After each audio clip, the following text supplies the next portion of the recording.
Aga me läheme nüüd oma teemadega siit riburada pidi edasi ja võib-olla on järgmist pühapäeva silmas pidades ontlik teha üks väikene ülevaade või mine tea isegi väike nõuanne valijatele anda, mitte konkreetsete eelistuste suhtes, aga lihtsalt mõtlemise seisukohalt.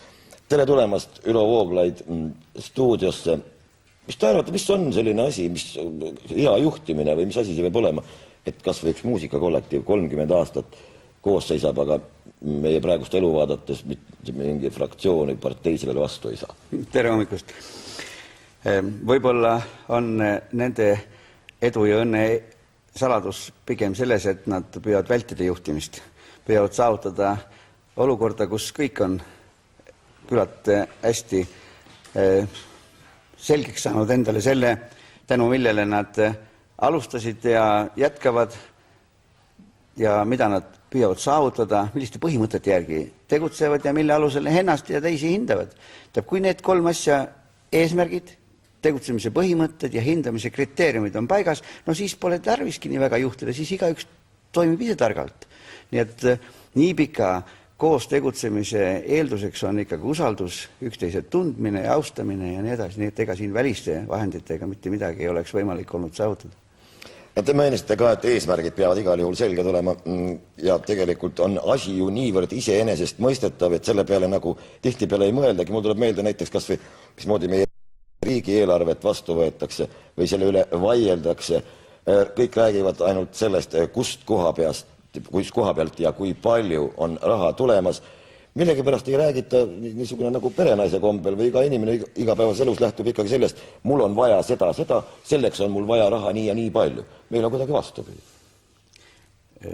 Nojah, kui keegi hakkab ritta seadma Eesti plusse ja miinuseid, siis ma kardan küll, et miinuste poole pealt loetelu algab riigieelarvest ja sellest, et eelarve kujuneb jaotamise ja kulutamise eelarveks, mitte millegi saavutamise eelarveks. Ja kui see põhimõte läheb edasi juba maakondadesse, valdadesse, linnadesse ja kui eelarve printsiibis on jaotamise ja kulutamise eelarve, mitte aga millegi saavutamise eelarve igal pool, nii riigi kui ka tasanditel, siis muidugi võib ka juhtuda, et raha saab otsa küll, aga saavutatud pole midagi. Sest ega raha ju ei tee midagi. Inimesed teevad. Juhul kui nad teavad üldse, mida oleks vaja saavutada, rahaga makstakse kulutused kinni kõik. Tegelikult ilmus läinud nädalal üks vägagi huvitav raamat, mille kirjutas Jaan Tõnissoni lapselaps Tõnis Tõnisson ja raamatu nimi on Võim, sünge hobi. Praegu on neid võimule pürgijaid väga palju. Me kuulame ära, mida Tõnis Tõnisson ise selle raamatu kohta ütles.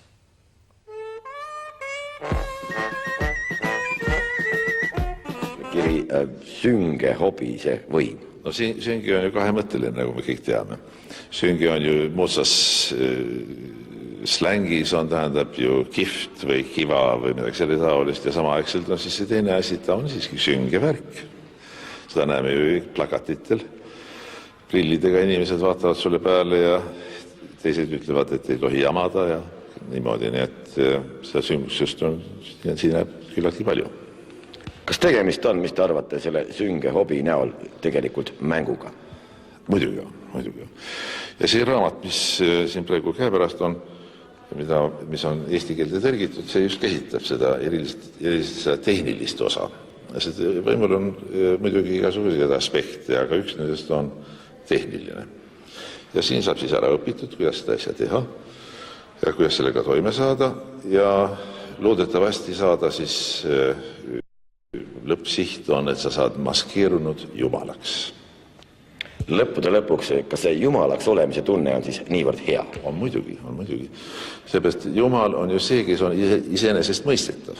See ei ole mitte see, kellegest olenev on või nii, vaid just see, et sul on see täielik enesekindlus. Sa saad järelikult olla lahke, sa saad olla, ma ei tea, oska öelda, kuidas see kristlaste värk on, see andeks andmine või mis ta on. Seda sa võid olla ja sellepärast on jumalate hulgas on see perfektne demokraatia. Seal ei ole keegi kade, seal ei ole keegi proovi sulle jalga ette panna, sest kõik on endast kindlad. Missugusena teile tundub tänapäeva Eesti, ütleme, nädal enne valimisi? No täis palju plakatid, nagu öeldud, ja silmad vaatavad alla ja niimoodi. Muidugi on raske öelda, et Eesti see partei maastik ei ole ju mitte niisugune, nagu ta mujal Euroopas on. See tähendab? See tähendab, et mujal on nagu ideoloogilised rühmitused ja nii, kes on siis vasakul, kes on keskel, kes on paremal. Siin ei ole seda, vaid siin on poiste ja kambad, kes on siis koondunud kellegi poisi ümber, keda nad kas kardavad või armastavad või midagi selle taolist. Või on kuidagi moodi seotud mingite tehingutega näiteks? Näiteks võib see ka see olla niimoodi. Tihtipeale on see võib-olla see kõige tähtsam köitev. Võib-olla need köidikud, mis on, ma mõtlen nende köidikute all eelkõige oma mingisuguseid suhteid või oma mingisuguseid tehinguid, mis on kunagi tehtud, mis on omavahel teada, võib-olla need aitavad ka neid seltskondi, kes praegu on nii-öelda ühe poisikese ümber kogunenud kinni või koos hoida. No muidugi, seda ma mõtlesingi juba algusest peale, et need on aga neid köidikuid on igasugused, need ei pruugi alati need mustad köidikud olla, need võivad ka olla armsad ja kenad, aga muidugi me kunagi ei tea, mis sorti värvi nad alati on, sest need ei ole mitte meil näha, see on rohkem sisemiselt näha. Kas see tegemist võiks olla suisa praktilise õpperaamatuga, ehkki ta on kirjutatud sellise paraja annuse sarkasmiga ja huumoriga, aga kas see võiks olla selline praktiline lauaraamat? Ja muidugi, see on selle asja mõte. Ja lõpus on isegi see, et kui muidu ei saa mitte maskeerunud jumalaks, siis saad enese hüpnoosi kaudu ja see on täpselt kirjutatud, kuidas teed, et saada selleks. Samuti siis ka muidugi, kuidas sa saad siis igasugustes suhetes siin maailmas nii-öelda võimu oma kätte ja mitte võimu ära lasta libiseda teiste kätte ja need edasi. Väga praktiline raamat.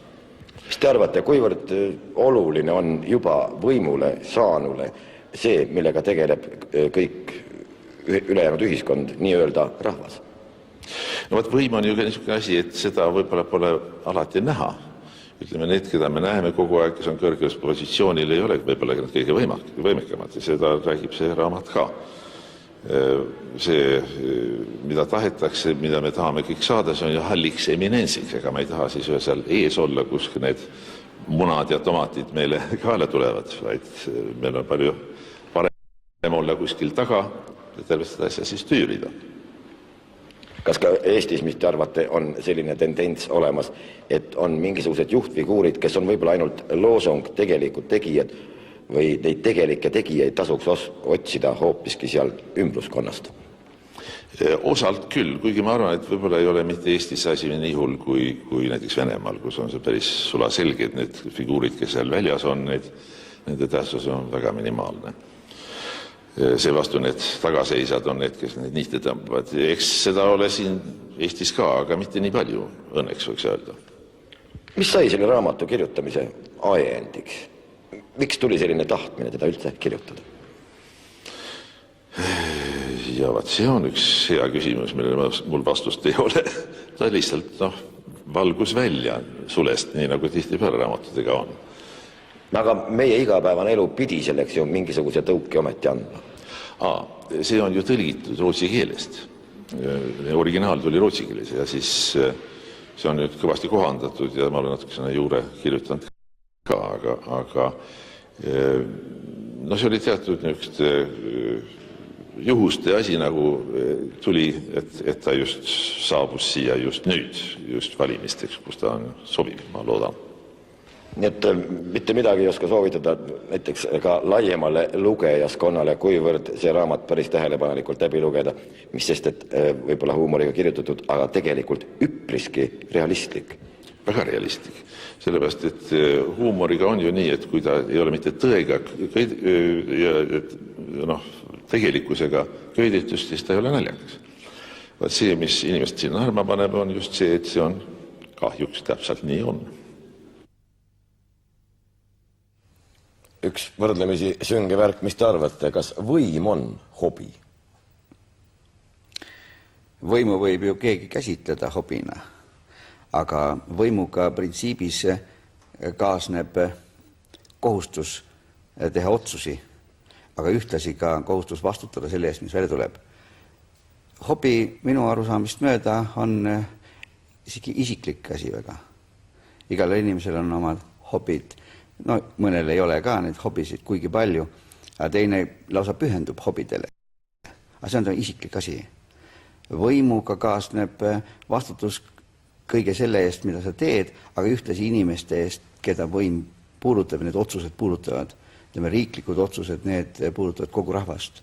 Ja seetõttu oleks seda hobina käsitleda minu meelest ohtlik, aga ma ei... Meil on võimalik ära kuulata see, mida ütlesid meie need endised ja ka praegune peaminister selle sama hobi kohta. Härra Laar, kas võim on sünge hobi? Tegelikult on küll. Ja võimul pürgimiseks ja võimul olemiseks on olemas palju selliseid tehnilisi meetodeid, mida tuleks teha või tegemata jätta selleks, et siis seda oma eesmärki saavutada. Et kui seda asja niimoodi võtta, siis tuleb ära unustada täielikult see, et võimul olles oleks tarvis ka midagi nagu ära teha.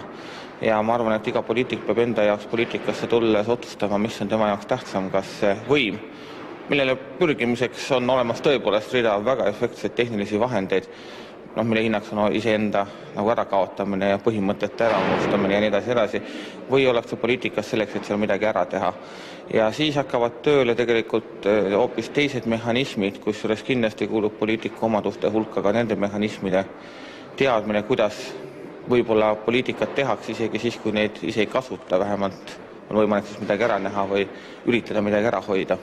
Aga kõige ohtlikum on poliitik, kes pürgib võimule ainult võimu enda pärast ja kelle silmadesse tekivad siikesed kollased tulukesed, nii kui ta sõna võim kuuleb. Kui selline poliitik näiteks võimule saab, siis riigimehelikkusest vist enam juttu ei ole või on, mis te arvate? Ei, riigimehelikust ei ole, sest et tihtipeale need kaks asja täiesti vastandikud. Esimene kindlasti, mida tuleks teha võimul olles, on loobuda teatud tõsiste otsuste tegemisest. Iga otsus on teatud annus ebapopulaarne. Alati on mingi grupp inimesi, mida mingi otsus puudutab valusalt ja kui sa võimul oled ja ei otsusta, on sul tunduvalt lihtsam vähemalt teatud aja jooksul populaarne olla. Loomulikult ei kesta see igavest, siis tuleb hakata otsustama ja siis teha hästi populaarseid otsuseid mõnda aega. Aga siis nende populaarsete otsuste järele lõpeb raha otsa alati. Ja siis tekivad tõsised probleemid, siis tuleb juba midagi suurt ja vägevat välja mõtelda. Millegipärast eestikeelne sõna endine omab sellist halba varjundit. Meil on harjutud rääkida.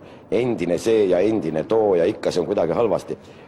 Endine peaminister olete te ka. Mis te arvate, kas siin puhul on endine kuidagi halva maitsega? Ma olen seda ise ka mõelnud, kuna eks ma ise olen nüüd sõnu endinega kasutanud suhteliselt tagaralt ja eks ma ilmselt jään kasutama, kuna eesti keeles on sellele sõnale endised tulnud juurde nagu mingisugune teine tähendus, aga kui rääkida üksikud, siis endisest peaministrist, siis minu jaoks on selle tähendus loomulikult olemas. Ma olin uhke, et mul oli au teenida just sellel kohal oma maad ja rahvast. See kõige hullem on kõige raskemal ajal. Ma olen tõesti selles suhtes tagasi vaadateski kasvõi nendele aastatele olen väga tänulik kõrgemale väele, kes mind just nendel aastatel neid üsna valusid otsuseid tegema pani, kuna see on tegelikult see, kus sa ametist lahkudes võid ütelda, et sa oled midagi tõesti ära teinud. Jah, meil on tegelikult populaarselt on küll tavaliselt kellelegi ära teha, eriti praegusel ajal, kuid tekib paratamatult on alati see küsimus püsti olnud kompetentsus. Jääb selline mulje, et meil on väga suur hulk inimesi, kes kõigeks kõlbavad. Mis te arvate? Jah, see on väga delikaatne küsimus. Ja mis puutub otsustuspädevusse, siis igaüks võib ju midagi ära õppida ja koguda suure hulga teadmisi kõige selle kohta, millest sõltub tark otsus ja mida peaks arvestama. Muidugi mõista teadmistele kõrvale peab tekkima ka oskus kasutada seda teadmist, aga sellest ometi ei piisa. Teadmiste ja oskuste puhul on hädavajalik omandada veel ka kogemus. Ja kogemust vahetada ei saa, keegi ei saa anda oma kogemust teisele üle. Ja selles mõttes endine... kogemuste vahetamisest. See on eksitus, ilmne eksitus. Vahetada ei ole põhimõtteliselt võimalik kogemust. Seda tuleb omandada praktilise tegevuse käigus. Ja need, kes nüüd on olnud kunagi mingil kohal, kujutavad pisut ette, kui raske see on, kui keeruline on teha niisugust analüüsi, millele võiks tugineda tark otsus. Ja vaja on ju mitte otsust, vaja on selle otsusega kaasnevaid protsesse, mis annaksid ootuspäraseid tulemusi ja väldiksid kohutavaid tagajärgi.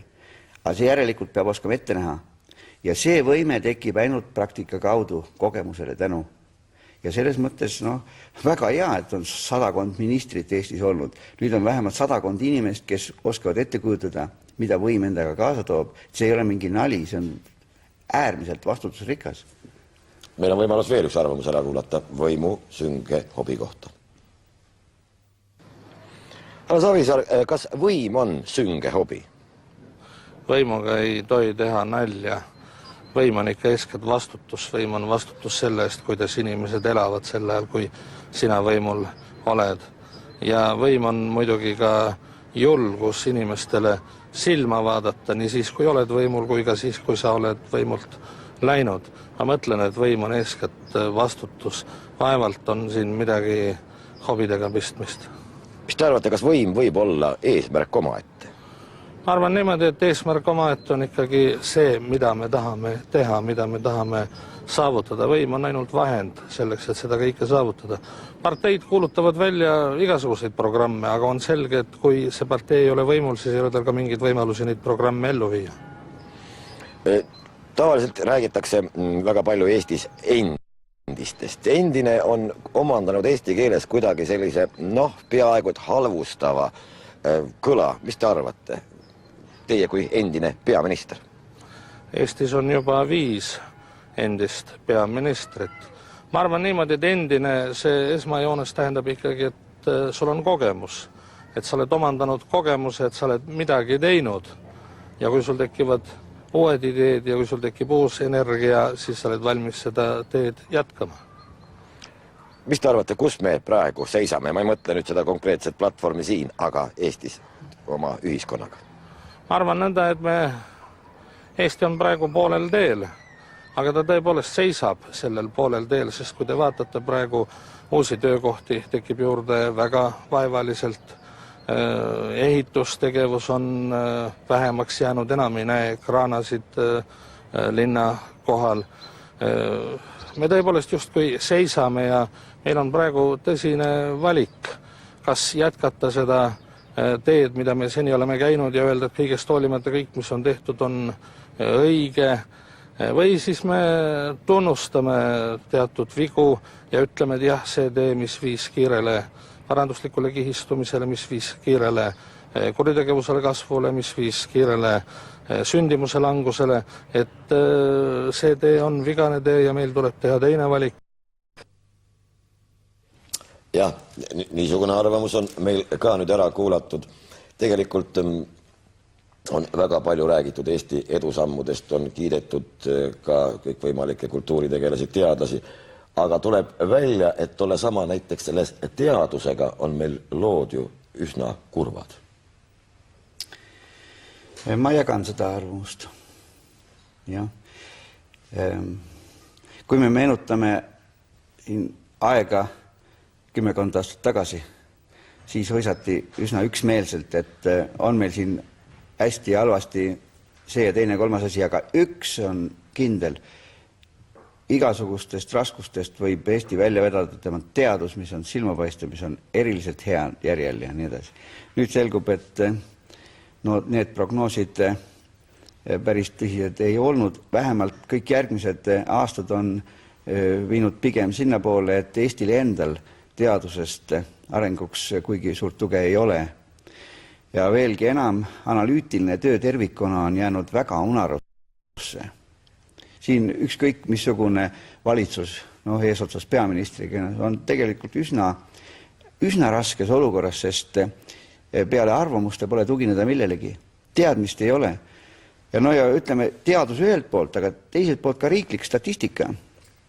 kui näiteks kõik ametid ritta seada, siis minu meelest viimane, see põhjas, kõige räbalam on Statistikaamet. Statistika on nii nässus kui veel. Niivõrd kummaline, me oleme statistika aruandluse järgi, oleme me ühed maailma suuremad isegi lennuki eksportijad, puuvilla eksportijad ja nii edasi, nii edasi. Ja no need naljad muidugi naerma ei tohiks ajada kedagi.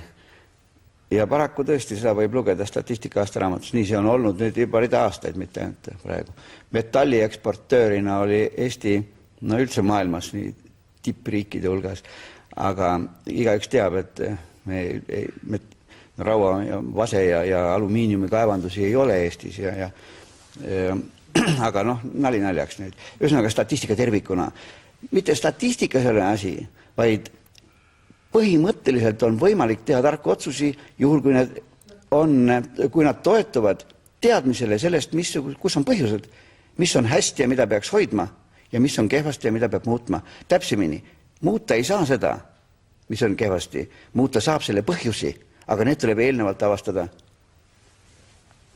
Võimul olles on selleks võimalused olemas, mis asi, kuidas seda kasutatakse. Aga tuleme selle võimu juurde korraks veel tagasi, nimelt selle hobipoolse võimu juurde. Ja meil on võimalik ära kuulata ka meie praeguse peaministri arvamus. Härra Siimann, kas võim on sünge hobi? Kui võim oleks sünge hobi, see oleks väga hirmus küll.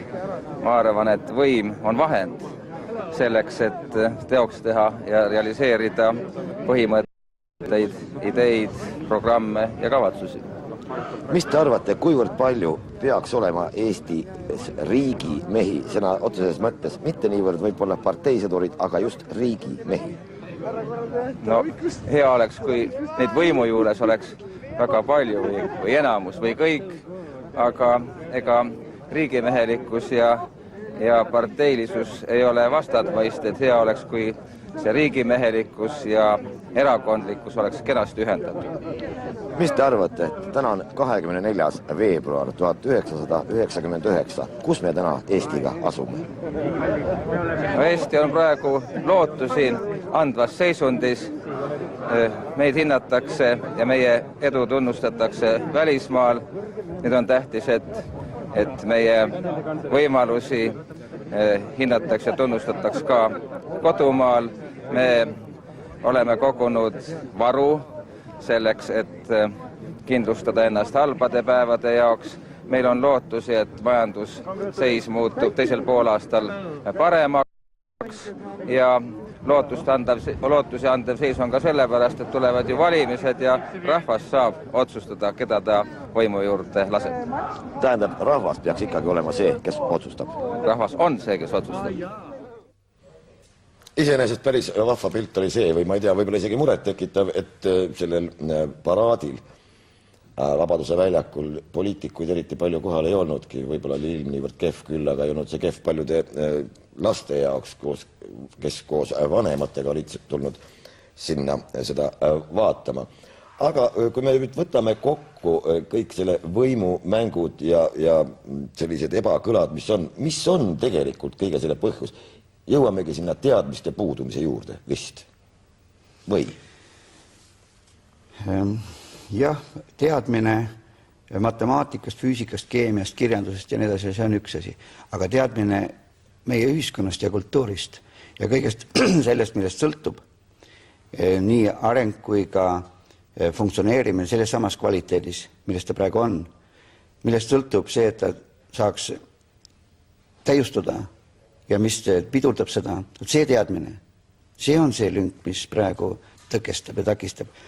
Üldhariduskoolis toimuv õpe ei ole sugugi vähe tähtis, sellepärast, et see loob eelduse edasiõppimiseks. Aga selleks, et rakenduda ükskõik missugusel elualal, on ju vajalik inimesel nii erialane, kutsealane kui ka ametialane ettevalmistus. Need on kolm eri asja. No, need on kolm eri asja, aga kui üks nendest kolmest puudub, siis ei ole tähtis, kui tugevad on kaks ülejäänud. Rakendada nagu nii ei saa. Ja Eestis ametialast ettevalmistus praktiliselt ei toimu, mitte üldse ei toimu. Kuidas sellest aru saab? Ignoreerivad, Ehkki ka ülikooli seadus ja Tartu Ülikooli seadus näevad ette seda. Näevad ette nii erialast, kutsealast kui ka ametialast ettevalmistust. Üliõpilastel on vastav õigus ja ülikoolidel vastav kohustus. aga tegelikult ametialaste ettevalmistust ei toimu. Mistõttu inimesed, kui nad on omandanud isegi päris hea erialase ettevalmistuse ja mingi kutsealase ettevalmistuse, pärast lõpetamist määratakse, kutsutakse, valitakse mingile ametikohale. Seal tekib neil õigus otsustada ja kohustus vastutada. Seesama, millest praegu rääkisid peaministrid siin reas. Aga just seda ettevalmistust ei ole. Ükskõik, mis ametikohale keegi määras, väravavalvuriks kuhugi või osakonnajuhatajaks või arstiks või õpetajaks või peaministriks või ükskõik kelleks. Ikkagi ta peab tegema otsusi seal ja mitte ükskõik milliseid, vaid tarku otsusi. Tal peab olema eetiline põhi, see on kutsealane ettevalmistus. Aga nüüd on vaja korraldada ka otsuste täitmist, valida, püstitada eesmärke, valida vahendeid, kehtestada põhimõtted, mille kohaselt tegutseda ja kriteeriumid, mille alusel hinnata. Seesama jutt, mida me Fixiga seoses alustuses rääkisime, neil on see iseregulatsiooni alus paigas ja vastavalt sellele elavad hästi, tulevad rõõmu ise ja teised nendest. Aga kui need ei ole kohal, kui ei ole seda mõtetki, et see on vajalik, kuna pole kuulnudki, et see on põhimõtteliselt möödapääsmatu edu saavutamiseks, siis on väga pahasti, sest on räägitud küll ja küll, aga nii nagu vati sisse. Aitäh!